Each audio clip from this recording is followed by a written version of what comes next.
মেয়েদেরকে উৎসাহ দিতে হবে।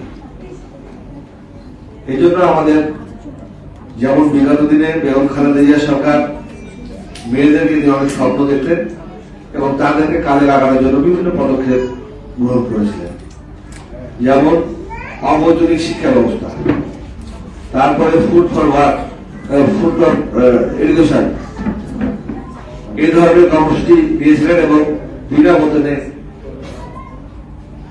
নবম দশম শ্রেণী পর্যন্ত মেয়েদেরকে শিক্ষা ব্যবস্থা চালু করেছিলেন। বর্তমানে আমাদের প্রধানমন্ত্রী এটি প্রধানমন্ত্রী না থাকা অবস্থাতেই আমাদের দলের পক্ষ থেকে উনি 2016 সালে ভিশন 2030 একটা চিন্তা চেতনা আমাদের ছিল যে 2020 সাল থেকে 30 সাল পর্যন্ত আমরা কিভাবে চলব। তাদের কাছে যদি দাঁড়াতে পারি, আমি প্রথম এটা আসলে খুব সহজে পেয়েছি তা না, কারণ আমি একজন মেয়ে, আমি পড়াশোনা শেষ করে আমি আত্মীয় স্বজনেরা একটা মিটিং বসাই। নারী মানেই শক্তি, নারী মানেই প্রেরণা। বিশ্বের সকল অদম্য নারীকে জানায় আন্তর্জাতিক নারী দিবসের শুভেচ্ছা।